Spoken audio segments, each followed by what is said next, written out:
আসসালামু আলাইকুম ওরহমতুল্লাহি ওবারাকাতু। সকলে কেমন আছেন? আশা করি ভালো আছেন। আপনাদের দোয়ায় আমিও খুব ভালো আছি। আজকে যাব হাজীগঞ্জ কাচ্চি কুইং এ। এটা কাচ্চি ডাইন না, নতুন একটা রেস্টুরেন্ট হয়েছে, সেটার নাম হচ্ছে কাচ্চি কুইং। আপনারা অনেকে গেছেন, আবার অনেকে যান না। আমি অনেকদিন ধরে শুনতেছি এটা নাকি হাজীগঞ্জের মধ্যে হয়েছে, বাট যাবো করে যাওয়া হচ্ছিল না। তো আজকে ভাবছি আজকে যাওয়া যায়। তো যেমন চিন্তা তেমনই কাজ, বাইকটা নিয়ে বের হয়ে গেলাম বিকালবেলা। আর বিকালবেলা বাইক নিয়ে বের হয়ে দোকানের কাছে গিয়ে দেখি এই অবস্থা, মানে বৃষ্টি আসবে আসবে ভাব। একটু পরে দেখি বৃষ্টি আইসা পড়লো। পরে ১ থেকে ১.৫ ঘন্টা অপেক্ষা করলাম। অপেক্ষা করার পর বৃষ্টি পড়তেছে। সেই অবস্থায় বাইক নিয়ে রওনা হইলাম হাজীগঞ্জের উদ্দেশ্যে। কারণ যে বৃষ্টি আসতেছিল, মানে মনে হচ্ছিল না যে এটা কমবে। এখন যে জায়গাটা দেখতেছেন এটা হচ্ছে ফায়ার সার্ভিসের একটু পেছনে আর গ্যাস পাম্পের সামনে। মক্কা হসপিটালের একদমই সামনে এই রাস্তাটা। এত বেহাল অবস্থায় রাস্তার, এটা দেখার মতো কোনো মানুষ নাই। আমাদের কচুয়াতে হচ্ছে চামচা একটু বেশি, তো এইজন্য আমাদের উন্নয়নটা একটু কম হয়। প্রতিনিয়ত টাক থেকে ৩০ টাকা ৫০ টাকা উঠানো হচ্ছে, বাট রাস্তার কোনো পরিবর্তন দেখতেছি না আমরা। রাস্তার কোনো কাজই করা হচ্ছে না। সেই টাকা কোথায় যায়? যাই হোক, রাজনীতির দিকে আর না যাই। তো এই ভিজে হচ্ছে আমি হাজীগঞ্জের মধ্যে যাই। মানে একদম পুরা রাস্তা বৃষ্টি হইছে। এই ভিজে হাজীগঞ্জে গেছি। আর হাজীগঞ্জে যাইয়া দেখি, আপনারা যারা হাজীগঞ্জে গেছেন আপনারা অবশ্যই জানবেন, বৃষ্টি হইলে সেখানে পানি উঠা যায়। আমরা যেখানে বাইকটা রাখি সেটাও আপনারা জানেন। এই জায়গাটা হচ্ছে আমরা এখানে বাইক রেখে, দেখেন পানির কি অবস্থা। মানে একদম টাকনুর উপরে পানি উঠে গেছে।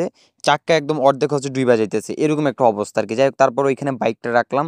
আপনারা যারা হচ্ছে বাইক রাখতে চান, দূরে থেকে আসেন হাজীগঞ্জে, অনেকে জানেন না, আবার অনেকে জানেন। যারা জানেন না তাদের জন্য হচ্ছে আপনারা মসজিদের উত্তর পাশে এখানে বাইক রাখা যায়, মাত্র ৩০ টাকা করে টিকিট কেটে হচ্ছে আপনার বাইক রাখতে পারবেন। একদম রাত্রের ১০টা পর্যন্ত কিংবা ৮টা পর্যন্ত আপনি রাখতে পারবেন, কোনো সমস্যা নাই। ওইটা যদি কিছু হয় ওইটা দায়ভার হচ্ছে কর্তৃপক্ষ নিবে। তারপর আস্তে করে কাচ্চি কুইং এর দিকে যাচ্ছে, আর দেখেন মসজিদের ভিউটা কত সুন্দর মাশাআল্লাহ। আমাদের এই হাজীগঞ্জের মসজিদের মধ্যে ঐতিহ্যবাহী বড় মসজিদের কাছে অনেকে আসে নামাজ পড়তে, অনেকে আসে দেখার জন্য। যাই হোক, তারপর হচ্ছে কাচ্চি কুইং এর দিকে যাচ্ছি। কাচ্চি কুইংটা হচ্ছে রাস্তার উত্তর পাশে, আর রাস্তার দক্ষিণ পাশে হচ্ছে ফুড লাভার্স। যারা ফুড লাভার্সে গেছেন তারা অবশ্যই জানবেন, এটা হাতের এই উত্তর সাইডেই। আর দোতলা হচ্ছে কাচ্চি কুইংটা। আপনারা এই হাতের উত্তর সাইডে দিয়ে একটা, ভিতরে দিয়ে একটা সিঁড়ি আছে, ওই সিঁড়ি দিয়ে আপনারা লক্ষ্য করলে দেখতে পারবেন সেখানে সাইনবোর্ড টাঙানো আছে। তবে সাইনবোর্ডটা আর একটু স্পষ্টভাবে দেওয়ার দরকার ছিল। সামনাসামনি কোনো সাইনবোর্ড নাই, একটু কর্নারে সাইনবোর্ডটা। যাই হোক, তারপর আমরা এই দেখতে ভিতরে ঢুকে গেলাম। আর ভিতরে যে এসি চলতেছিল, তো প্রচুর পরিমাণ ঠান্ডা। এক হচ্ছে ভিজা গেছি, আর এক হচ্ছে যে ভিতরে যে প্রচুর পরিমাণ ঠান্ডা, এসি চলতেছে, আবার হচ্ছে আলাদা ফাঁকা চালাই দিছে। মানে প্রচুর পরিমাণ ঠান্ডা ছিল। যাই হোক, তারপরে দেখেন ভিউটা খুবই সুন্দর। আপনারা যদি একদম পাশে বসেন, গ্লাসের সাইডে বসেন, তাহলে বসলে কিন্তু একদম রাস্তাটা দেখতে পারবেন। আর এটা মজার ব্যাপার হচ্ছে এরকম যে কোনো জ্যাম পাবে না, যেহেতু আপনারা জানেন এখন হাজীগঞ্জ হকার মুক্ত এলাকা। তো সেখানে কোনো জ্যাম নাই, একদম সুন্দর মতো একটা ভিউ দেখতে পারবেন আর কি। সেখানে জানালা পাশে, সরি, গ্লাসের পাশে যদি আপনারা বসেন আর কি। তো সেখানে গিয়ে কাচ্চির অর্ডার করলাম। ৫ মিনিটের মধ্যে কাচ্চিটা চলে আসলো। আপনারা অনেক ভিডিওর মধ্যে দেখছেন যে ১ ঘন্টা ১.৫ ঘন্টা দাঁড়ায় থাকতে হয়, তারপরে কাচ্চি পাওয়া যায়। আসলে বিষয়টা হচ্ছে নতুন কোনো দোকান দিলে যে কোনো দোকানে ভিড় হয়, তারপর আস্তে ভিড়টা কমে যায়। তো আপনার ওইভাবে ভয় পাওয়ার প্রয়োজন নয়। আপনারা যাবেন, ৫ থেকে ১০ মিনিটের মধ্যে আপনি খাবারটা পেয়ে যাবেন। বিশেষ করে ৫ মিনিটের মধ্যেই খাবারটা পেয়ে যাবেন। আমরা ৩ থেকে ৪ মিনিটের মধ্যেই খাবারটা পেয়ে গেছি অর্ডার দেওয়ার পরে আর কি। আর কাচ্চির মানগত যদি বলতে চান আপনারা, কাচ্চিটা ভালোই। প্রতিটা রেস্টুরেন্টে আমি যেমন খাইছি তেমনই পাইছি। তার চেয়ে যে বেটার পাইছি এমন কোনো বিষয় না। আর যে তার চেয়ে খারাপ পাইছি তেমনও কোনো বিষয় না। ভালোই লাগছে, ভালোই ছিল। তবে হয়তোবা সেখানে যে একটু আড্ডা দেওয়ার জন্য আপনি বসবেন, খাবেন, এটা হচ্ছে মেইন বিষয়। এমনিতে কাচ্চি ভালো।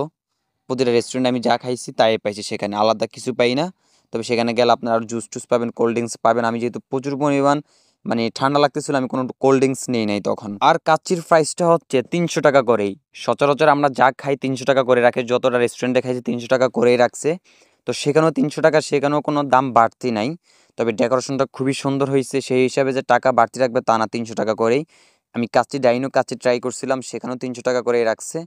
আর হাজীগঞ্জও ৩০০ টাকা করেই। তো আপনারা গেলেও ৩০০ টাকা করে রাখবে আশা করি। তবে গরুর কাচ্চি সেখানে পাওয়া যায় না, শুধু খাসির কাচ্চি পাওয়া যায়। আমি জিজ্ঞেস করছিলাম যে গরুর কাচ্চি আছে কিনা, বলছে যে না, গরুর কাচ্চি এখানে হয় না, শুধু খাসির কাচ্চি পাওয়া যায়। তো আজকের জন্য এই পর্যন্তই। হয়তোবা বৃষ্টির কারণে ভালোভাবে আপনাদেরকে কিছু দিতে পারি নাই, ভালোভাবে ভিডিও করতে পারি নাই। তবে সর্বোচ্চ চেষ্টা করছি আপনাদেরকে কিছু দেওয়ার জন্য। পাশে থাকবেন এবং একটা রিকোয়েস্ট আগের মতোই, লাইক কমেন্ট শেয়ার করে দিবেন। এবং আপনাদের কাছে যদি ভালো কোনো ভিউ থাকে অবশ্যই আমাকে কমেন্টে জানাবেন। আমি সেখানে গিয়ে সেটাকে তুলে ধরার চেষ্টা করবো ইনশাল্লাহ। সকলে ভালো থাকবেন। আল্লাহ হাফেজ।